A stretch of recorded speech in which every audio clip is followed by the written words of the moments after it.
Jaya Nilo Premadhana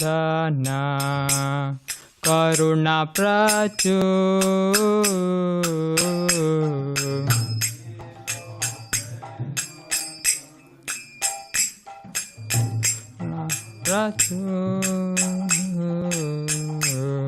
Jaya Nilo Premadhana Karuna Prachu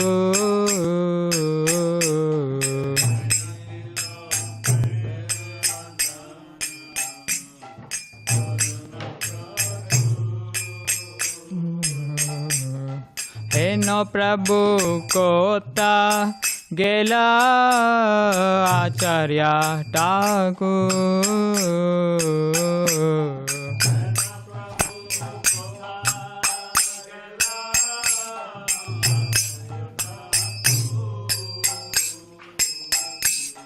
Kaha mora swarup rupa Kaha sanata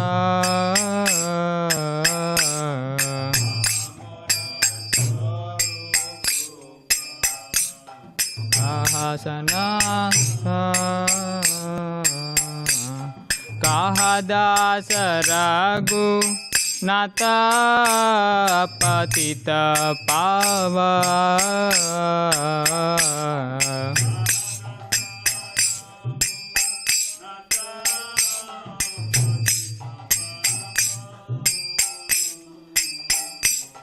Kaha mora bhatta juga Kaha kaviraj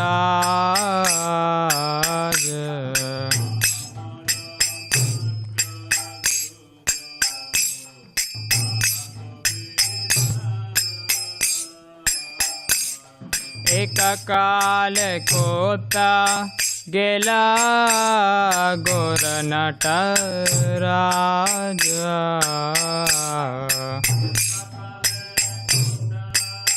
gela raja asabe kuti bo mata Anale pasibo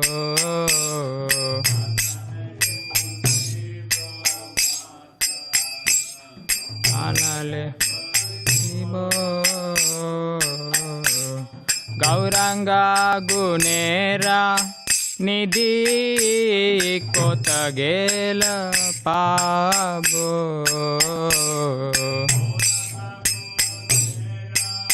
Nidhi Pabo Sesaba Sangira Sange Je Koilo Bila Gira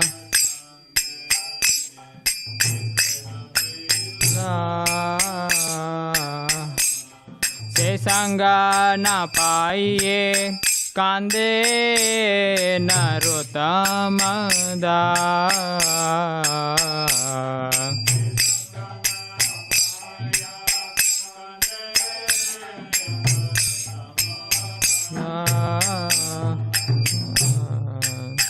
Janilo prema dana karuna prachu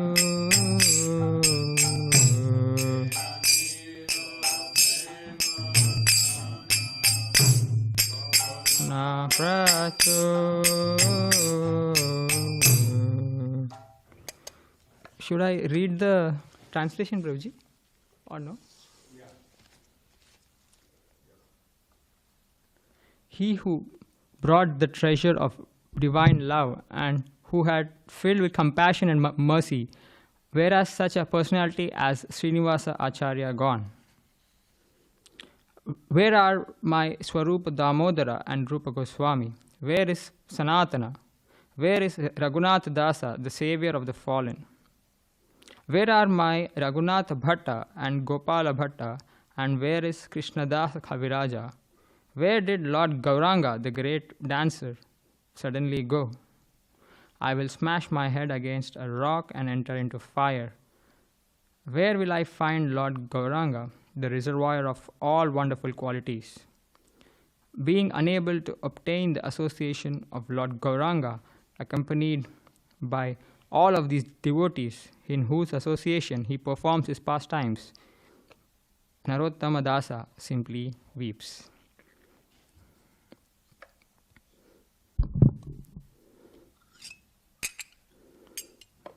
So today is the disappearance of Srila Lokanath Goswami.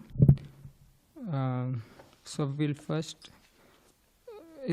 I'll first read the his biography from the Samadhi book.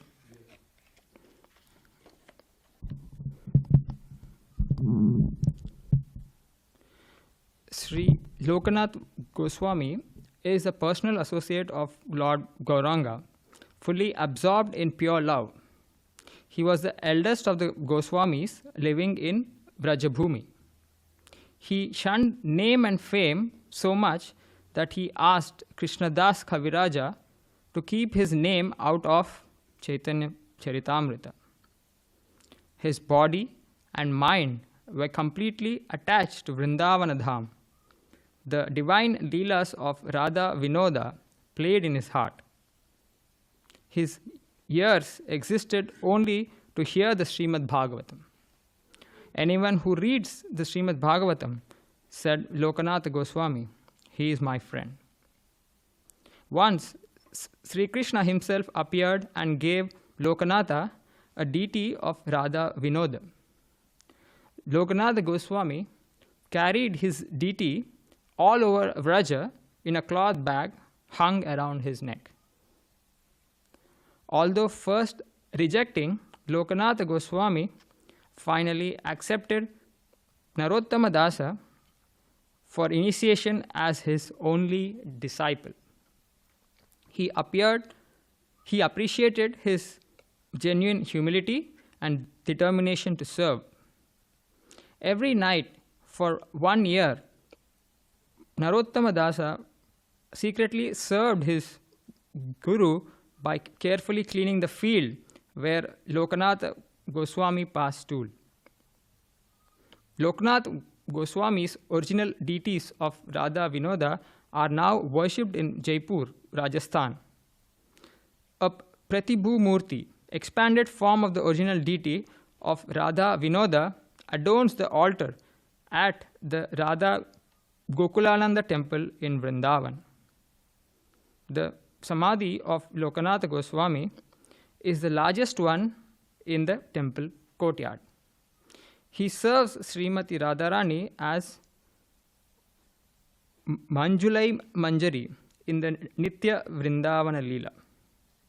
Srimad Radha Vinodaika Seva Sampat Samanvitam Padmanabha Atmajam Srimal Lokanatha Prabhu Bhaje. I worship the lotus feet of Sri Lokanatha Goswami Prabhu, the son of Sri Padmanabha. He is a storehouse of single-minded service to the lotus feet of Radha Vinoda, written by Narottama Dasa Thakur.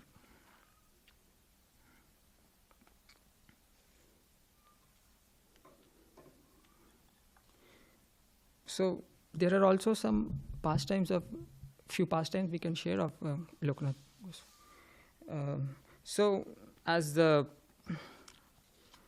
biography describes, Srila Lokanath Goswami, he was born to Sri Padmanabha, his father, and Sita were his mother.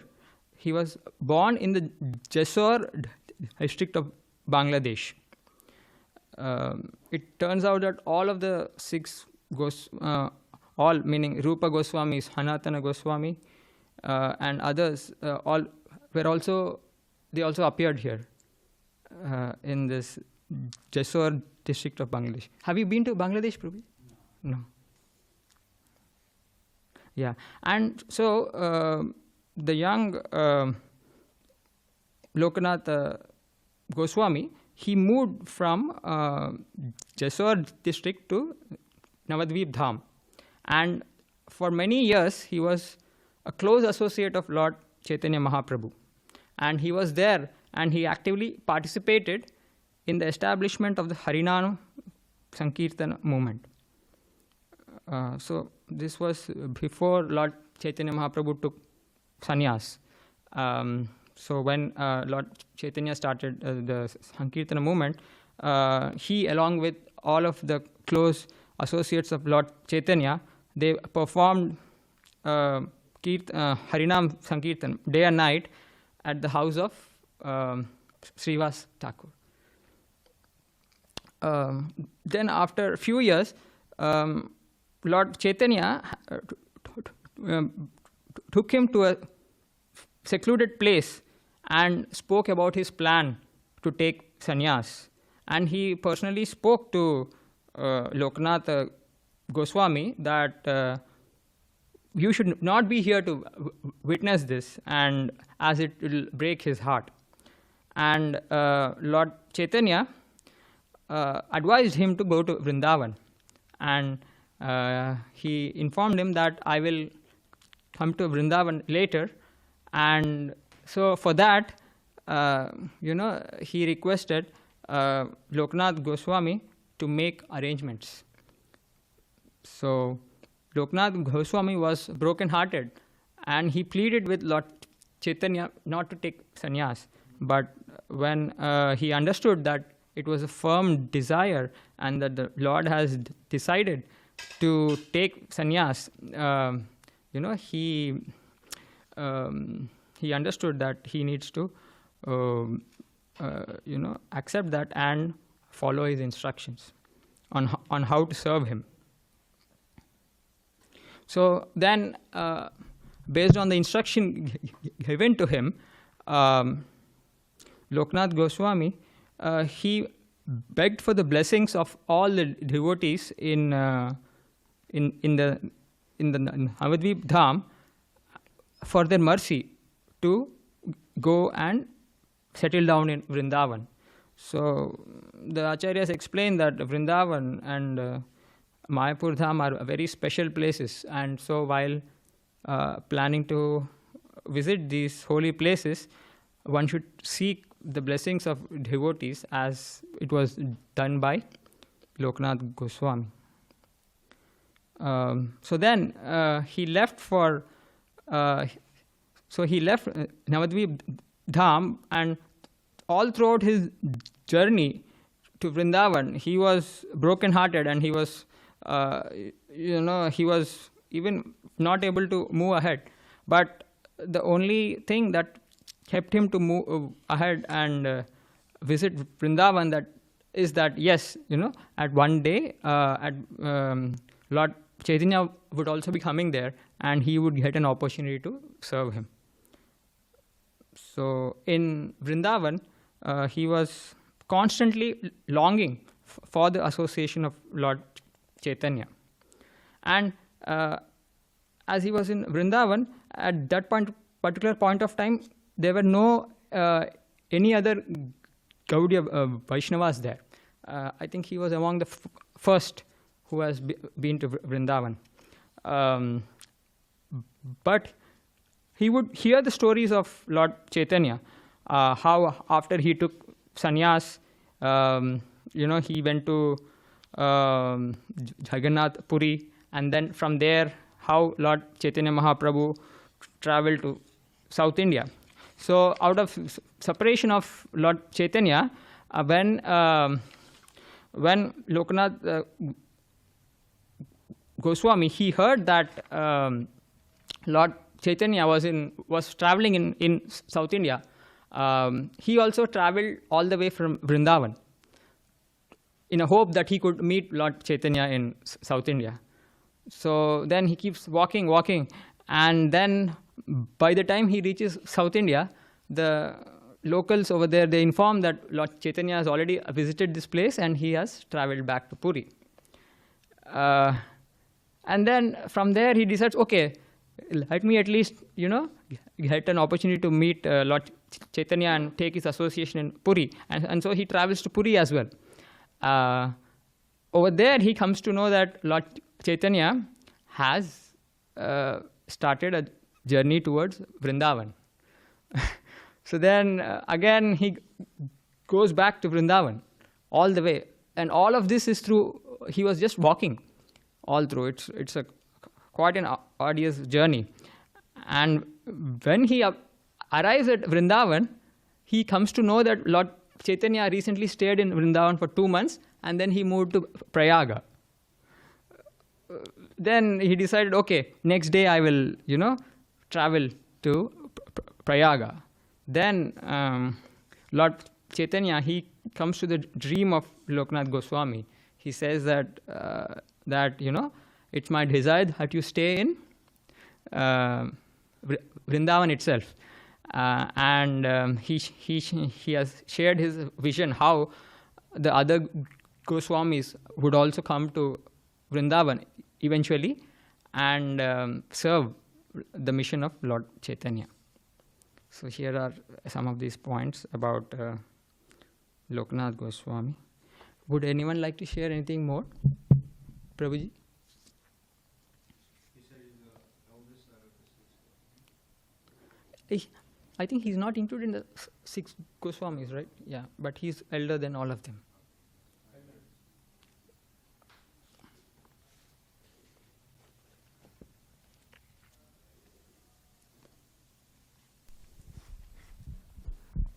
I was recently reading the pastime of Loknath Goswami, and there is a pastime where Krishnadas Kaviraj Goswami goes to seek blessing of him for writing Chaitanya Charitamrita, and Loknath Goswami humbly told that I will give you blessing only on one condition, and the condition was that you should not write my name in Chaitanya Charitamrita. Yeah, thank you. Anything else? Okay, so we'll move ahead. And today is also a historic event happened in 1966, which is the incorporation of ISKCON by Srila Prabhupada. So I thought I'll read from Leelamrit.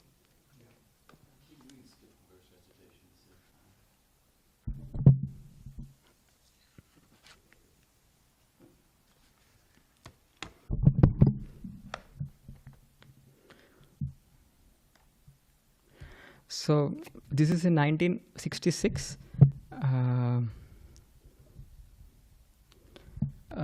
Srila Prabhupada is in New York. So I am reading from chapter 18 of the first volume of Leelamrita. We shall call our society ISKCON. Is there any indication of a date? It should be around. It says July 11th or 12th. We shall call our society ISKCON. Prabhupada had laughed playfully when he first coined the acronym. He had initiated the legal work of incorporation that spring while living on the Bowery. But even before its legal beginning, he had been talking about his international society for Krishna consciousness, and so it had appeared in the letters to India and in the Village Voice. A friend had suggested a title that would sound more familiar to Westerners, the International Society for God Consciousness. But Prabhupada had insisted, Krishna consciousness. God was a vague term, whereas Krishna was exact and scientific. God consciousness was spiritually weaker, less personal.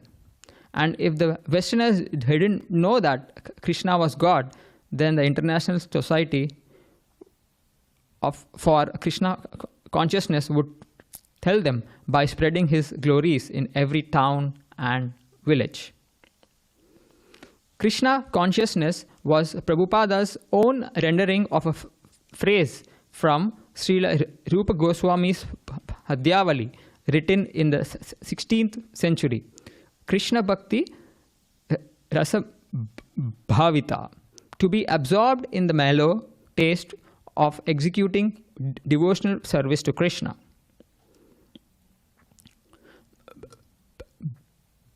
But to register ISKCON legally as a non-profit, tax-exempt religion required money and a lawyer. Carl Jürgens had already gained some experience in forming religious, political, and social welfare groups, and when he had met Prabhupada on the Bauri, he had agreed to help. He contacted his lawyer, Stephen Goldsmith.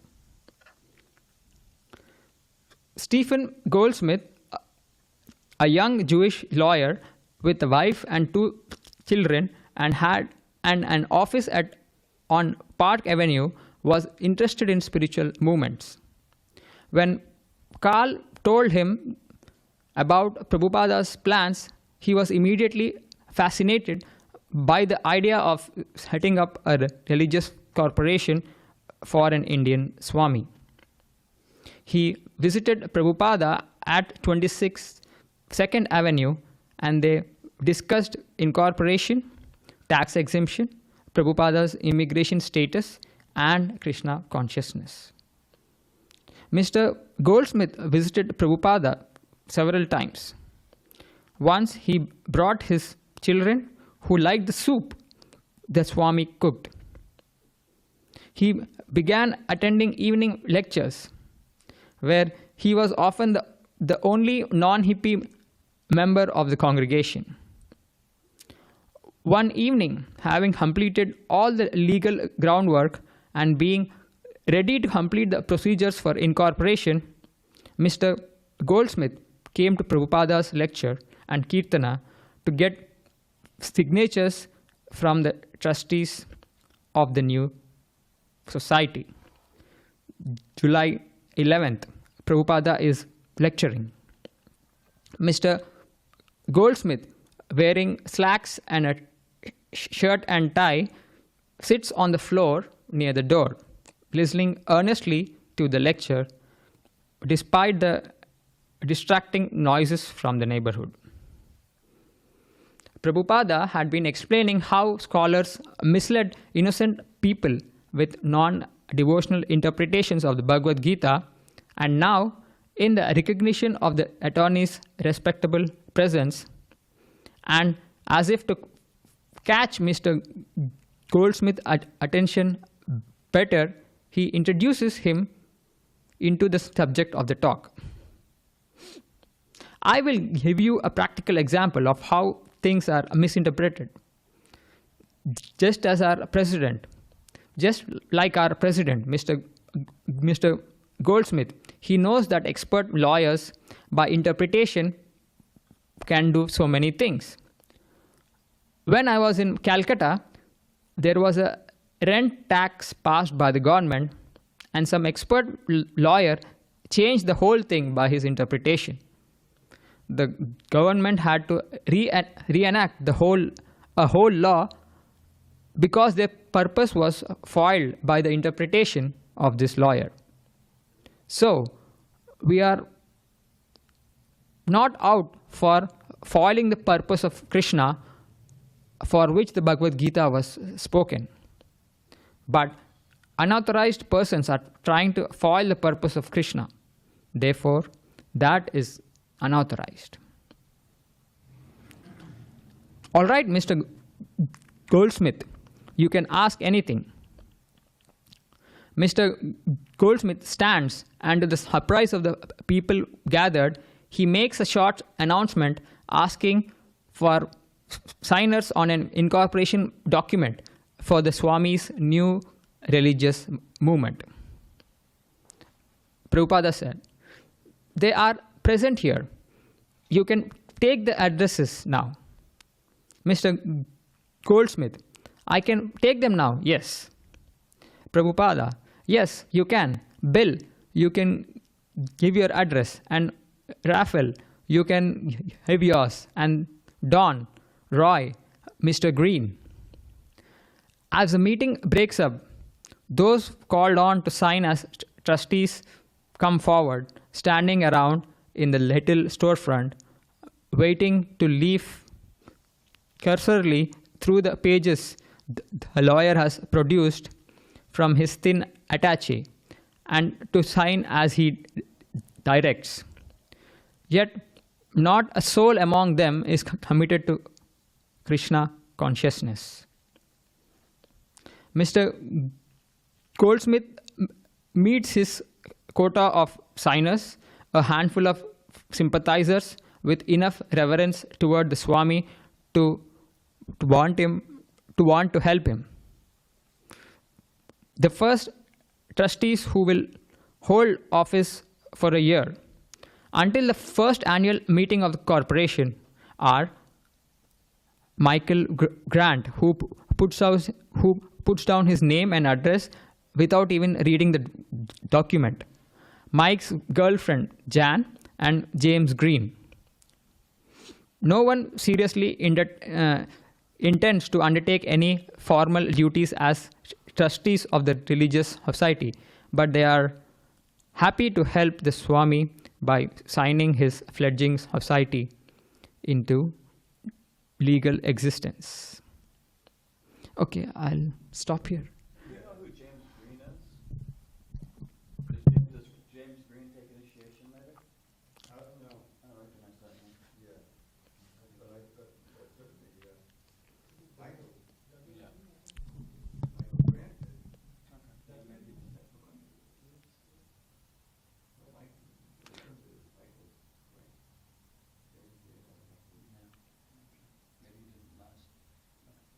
Yeah, anyone wants to? Dravida Prabhuji, would you like to say anything about?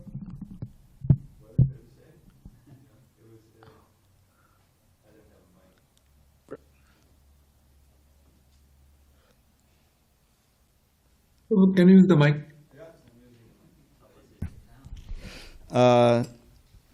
There was, as I think it's been said here or elsewhere, that the audacity, kind of, of starting an international society for Krishna consciousness was one little storefront in Manhattan. It just shows Prabhupada's vision and his determination. And I'm sure he was very happy because this was an important step in fulfilling the desire of his spiritual master to really take Krishna consciousness and plant it, in a foreign land. So it was, as so many things Prabhupada did, inconceivable, and it turned out to be a great success. Hare Krishna. Thank you. Anyone else would like to add anything? Okay. So I'll just read the verses, or what should I do? You just read and others can do. Yeah, you can just read. Not to recite. Okay. 12th one. Okay. Om Namo Bhagavate Vasudevaya. Om Namo Bhagavate Vasudevaya. Om Namo Bhagavate Vasudevaya. So today we are reading from text 12 of Canto 8, Chapter 18 of Srimad Bhagavatam. The chapter is titled Lord Vāmanadeva, the Dwarf Incarnation. Do you know the meter of this?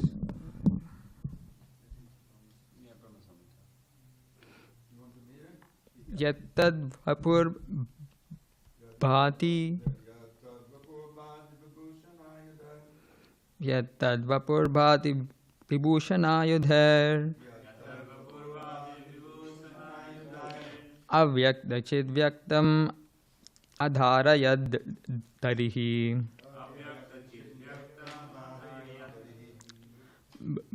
Pabhubhat tenaiva sa Vāmano vaṭu. Sparsyator divyagatir yatanataha. Yattadvapur bhati vibhusana yudhair. Sorry. Avyakta chidvyaktam adharayed dharihi.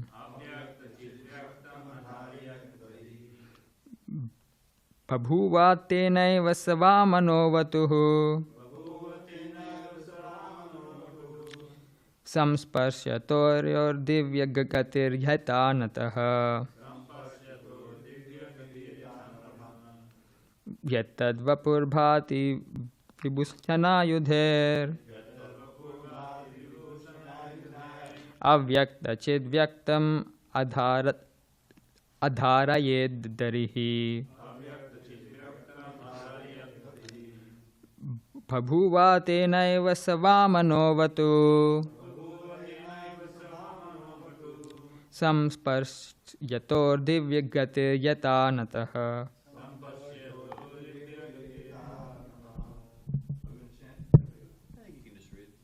I'll just read. Okay, I'll only read the translation or do the word by word. Translation. The Lord appeared in his original form with ornaments and weapons in his hands. Although this ever-existing form is not visible in the material world, he nonetheless appeared in this form. Then, in the presence of his father and mother, he assumed the form of Vāmana, a Brahmana dwarf, a brahmacārī, just like a theoretical actor. Purport by Srila Prabhupada. The word nataha is significant. An actor changes dress to play different parts, but is always the same man. Similarly, as described in Brahma Samhita 5:33 and 39, the Lord assumes many thousands and millions of forms. Advaitam achyutam anādirananta rūpam ādyam purana purusham. He is always present with innumerable incarnations. Ramadimurtishu khala niyamena tishtan nānā avataram akarod bhuvaneshu kintu. Nonetheless, although he appears in various incarnations, they are not different from one another. He is the same person with the same potency, the same eternity, and the same spiritual existence. But he can simultaneously assume various forms. When Vāmanadeva appeared from the womb of his mother, he appeared in the form of Nārāyaṇa, with 4 hands equipped with necessary symbolic weapons, and then immediately transformed himself into a brahmacārī, vaṭu. This means that his body is not material. One who thinks that the Supreme Lord assumes a material body is not intelligent. He has to learn more about the Lord's position. As confirmed in Bhagavad Gita 4.9, Janma karma cha me divyam evam yo veti tatvatah. One has to understand the transcendental appearance of the Lord in his original transcendental body, Satchidananda Vigraha. Om Ajnanatirmirandasya Jnananjana Shalakaya Chakshurumilitam Yena Tasmai Sri Gurave Namaha. Jai Sri Krishna Chaitanya Prabhu Nityananda Sri Advaita Gadadhar Sri Vasadi Gaura Bhakta Vrinda. Hare Krishna, Krishna Krishna, Hare Hare, Hare Rama, Rama Rama, Hare Hare. So, Dravida Prabhuji has already described how one can actually understand the transcendental nature of the Lord.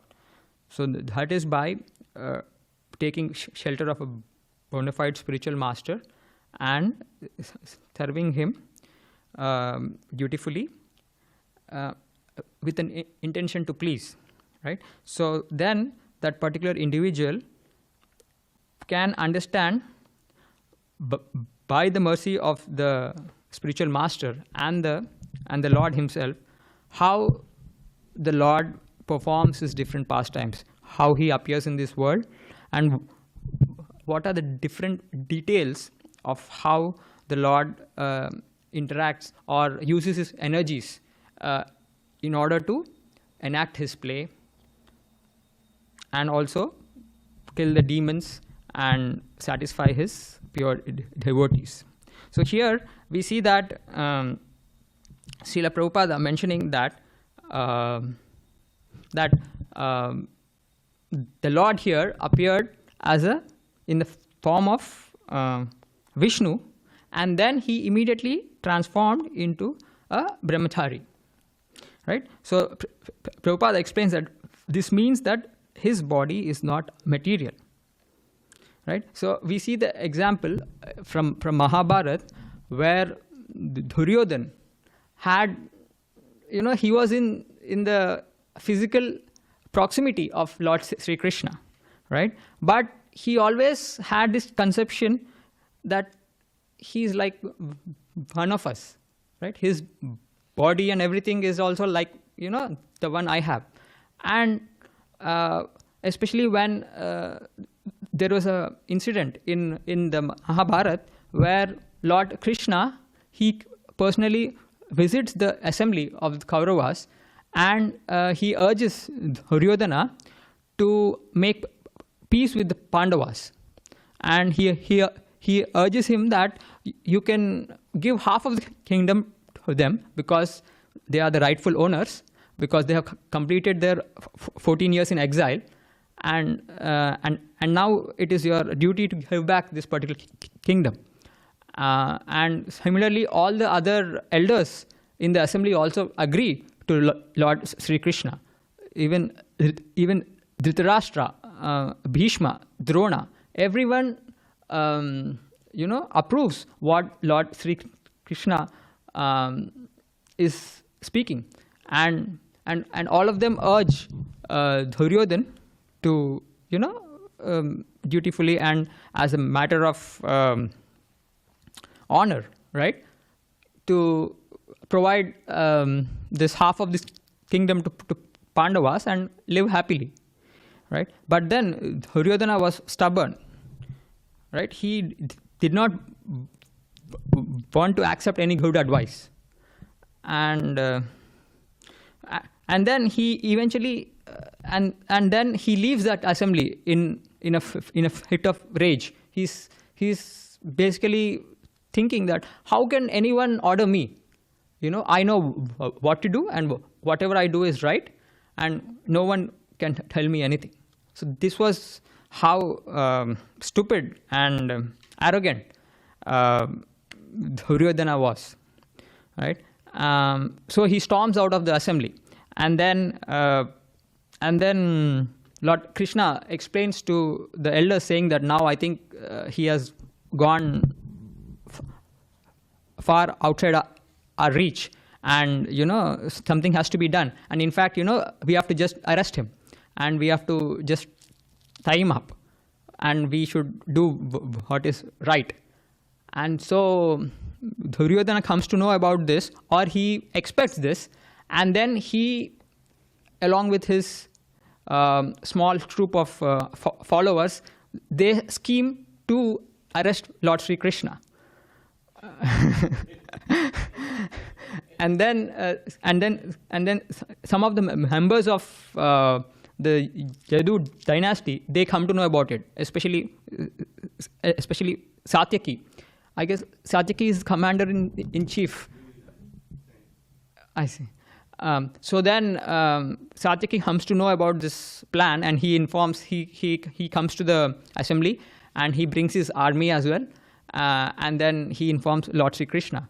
And then Lord Sri Krishna laughs out loud when he comes to know that Duryodhana is trying to arrest him. What did you say was the same? Yuyudan. What about Yuyudan?